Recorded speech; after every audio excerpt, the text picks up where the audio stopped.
ఏమి నీ కళ్ళకి మేము గంతలు కడితే మా కళ్ళలో దుమ్ము కొట్టి వచ్చేస్తావు. సారీ రాత రాలేదండి, నేనే. మీరైతే మాత్రం మాతో వచ్చిన మనిషిని ఎగర చూపాతారా? అబ్బా ఏం న్యాయం అండి. అన్యాయం అనుకోండి, ఈ అన్యాయానికి వెంటనే కాంపెన్సేషన్ చేస్తాను. ఏమిటో అది?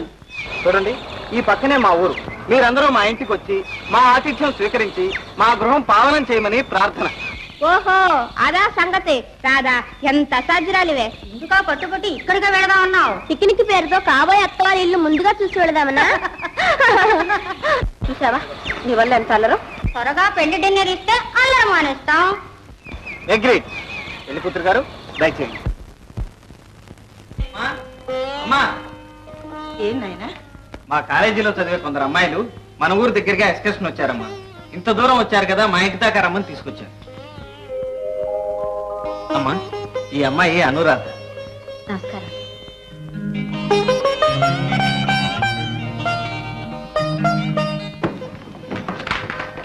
అమ్మా, ఈ అమ్మాయి విజయ, రాణి, లత, మీనా, జయ, లలిత, భవాని. చూసావమ్మా, అందరూ సేవటపాకాయలు చుచ్చుబుడ్లు. పాపు మీ అబ్బాయి మాత్రం వచ్చి చుస్తాపడతాయి. ఒక క్షణం కూర్చోండి, కాఫీ పలహారం తీసుకొస్తాను. ఎందుకండి మీరు అలా కూర్చోండి, మేమే చేసేస్తాం. కరెక్ట్. మా అమ్మ పాతకాలం మనిషి. మీ కొత్త వంటలు మా అమ్మ రుచి చూడాలి, అందుకని మీరే చేయండి. అలా అన్నారు బాగుంది. పలహారం ఏమిటి, వంటే చేసేస్తాం. వంటిల్లు ఎక్కడ? ఇటు. అదండి. గోపి, ఎవర్రా అనురాధ? మా కాలేజీలో చదువుతుందమ్మా. ఏమ్మా? ఏమీ లేదు. ఆ అమ్మాయిని చూస్తూ ఉంటే నాకు అదోలా అనిపిస్తోంది. ఎక్కడో పరిచయం ముఖంలాగా, ఎంతో ఆత్మీయులను చూసినట్లు అనిపిస్తోంది. ఈ రోజుల్లో కాలేజీలో చదివే ఆడపిల్లలు ఇంత బాగా వంట చేస్తారు అనుకోలేదు. వంటంతా చేసింది రాధా. మేము ఊరికే అది ఇది అందించాం. ఎవరు చేస్తే అద్భుతంగా ఉంది. అయితే ఇంకే వంటింటి సర్టిఫికేట్ సంపాదించావు, అందులోనూ కాబోయే అత్తగారి దగ్గర. కనుక మనకు పెళ్లి భోజనం తప్పదు. ఎవరమ్మాయమ్మా నువ్వు? భూషయ్య గారి మనవరాలండి. భూషయ్య గారా? అయితే మీది ఏ ఊరు? రామచంద్రపురం. మీ నాన్న? అమ్మ నాన్న లేరండి. ఇంకేమండి, పేరు ఊరు అడ్రస్ అన్ని తీసుకున్నారు. ఇక వాళ్ళ తాతయ్యతో మాట్లాడి పెళ్లి ముహూర్తం పెట్టించి పెళ్లి భోజనం పెట్టాల్సిన బాధ్యత మీది. కార్ రెడీ అయింది, ఇంకా మీరు బయలుదేరచ్చు.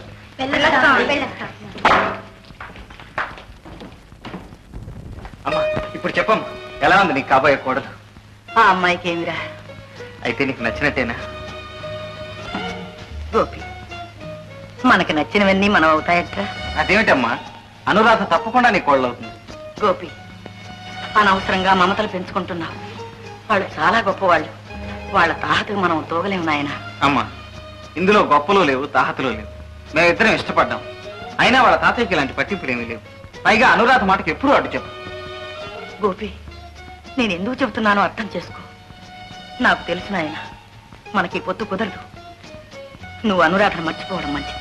నువ్వెప్పుడూ ఇంతేనమ్మా. లోకమంతా మనల్ని ఏదో చిన్న చూపు చూస్తుందని నీకెందుకో ఉలుకు. మనం ఎవరికి ఎందులోనూ తీసిపోవమ్మా. నువ్వు చూస్తుండు, అనురాధని నీ కోడలుగా చేస్తా. ఎందుకు? 4 రోజుల్లో శుభవార్త తెస్తాగా, అప్పుడు చెప్పు.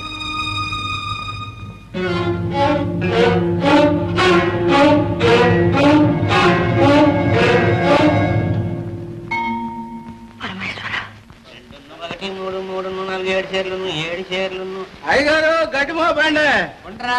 2 షేర్ల బాబు లెక్క తెలియక నేను ఏడుస్తుంటేనే దూడ తాగేసిందో లెక్క తినేసిందో. మెళ్ళలు ఆగేస్తున్నాయండి. ఎక్కడేమంటారు? నా నెత్తి మీద వీరబ్రహ్మం. ఒరేయ్, కొంచెంలో తప్పిపోయింది కానీ లేకపోతే పట్టపగలు పాల దగ్గర రాములంగి హత్య అని రేపు ఈ పాటికి పేపర్లో పడి ఉండేది కదరా. కోపడతారు ఎందుకంటే మీరే ఏమన్నారు కదండి. ఏమంటే నెత్తి మీద వేస్తావరా? ఎట్లా వేస్తాం? డబ్బులు ఇచ్చేయండి, వెళ్ళిపోతాను. ఏం డబ్బులు? ఏం డబ్బులు అంటారంటే గట్టికే. గడ్డ దేవుడు మొలిపించే గట్టికి డబ్బు ఎట్రా? మొలిపించిందని కాదండి, కూలండి కోచినందుకు. ఓహో, కూలి ఎంత అయితే? ఎంత అంటే పోయిన అమాస దగ్గర నుంచి ఈ అమాస దాకా 30 మోపులకి 30 రూపాయలండి. ఆహా, పట్టు. 1 2 3 4 5. సుబ్బా, మీ అమ్మాయికి వయసు ఎంత? 10 నడుస్తున్నాయండి. 10 నడుస్తున్నాయి. పట్టు. 11 12 13 14 15. పెద్దోడికి 18 అండి. ఆహా, పెళ్ళిడికి వచ్చాడు చేతికంటాడు అన్నమాట. 18 19 20 21 22 23. అవును, నీ రెండో పిల్లలకి వయసు ఎంత? 28 అంటే మరి నీకు ఇంకా సిగ్గు పోలేదురా పడుతానే పట్టావు 28, 29, 30, 31 రూపాయలు కూర్చొని పట్టుకెళ్ళి వస్తానండి బాబు. చిన్నగా ఇంటికి పట్టుకెళ్ళు పెళ్ళాలు పిల్లలు కనడు పిల్లలు గడిపిందా రామలింగ గారు మా అయ్యగారు డబ్బు ఇచ్చారు బిల్లు కట్టమని. పాల బిల్లు ఎంత? 82 రూపాయల 25 పైసలు తీసుకో. 1, 2, 3, 4. నాకు ఇంగ్లీష్ తెలీదు తెలుగులో లెక్కట్రా. అదేమిటండి మీ అమ్మాయి ఇంగ్లీష్ చదువుతుంది అక్కడ? అవును మీ అమ్మాయికి 25 ఏళ్ళు ఉంటాయా? 16. 16 పాపం. 17, 18, 19, 20, 21. ఏమండి పాపం మీకు బాగా ఆస్తి ఉండేదిగా చితికిపోయి బాగా బిజినెస్ పెట్టుకున్నారట. అబ్బా ఆ పోయిన అత్యంతగా జ్ఞాపకం చేస్తావు. 50 ఎకరాల కొండ్ర. 50 ఎకరాల కొండ్ర మా తాత కూడా లేదు. 51, 52, 53, 54, 50 పిల్టు.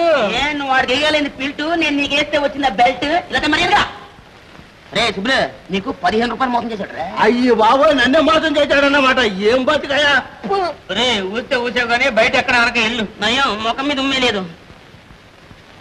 యాదయ్యా నీతో పెద్ద బాధ అయ్యా. ఏడవక ఏడవక ఏడిచిన వాళ్ళు ఎవరు కూడా పైకి రాలేదు. ప్రపంచంలో తాడి తన్ని వాడు ఒకడు ఉంటే తల తన్ని వాడు ఇంకోటి ఉంటాడు. మర్యాదగా బిజినెస్ చేసుకో. ఇదిగో లెక్క లెక్క లెక్క లెక్క. అబ్బా తెల్లవారి ఎవరి మొహం చూసాను కానీ అనుకున్నది ఒక్కడ జరగలేదు కదా. వీర బ్రహ్మం చుట్టాలు కూడా పంపిస్తున్నావా బ్రహ్మం?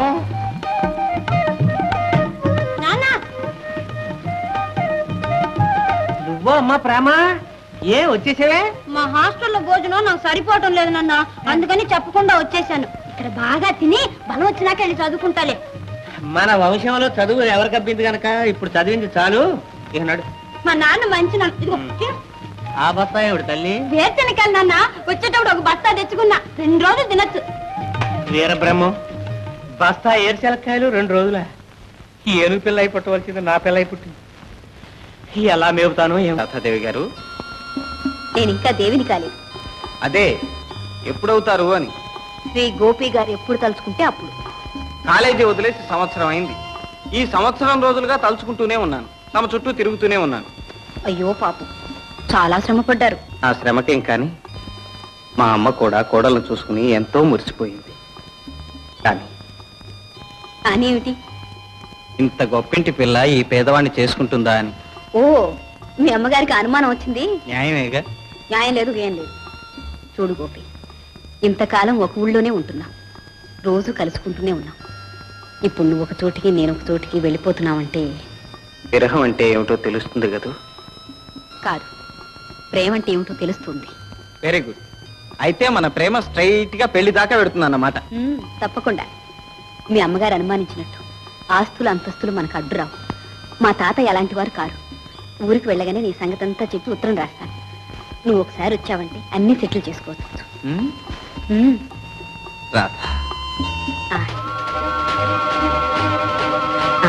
ట్రైనింగ్ టైం అవుతుంది, వెళ్దామా?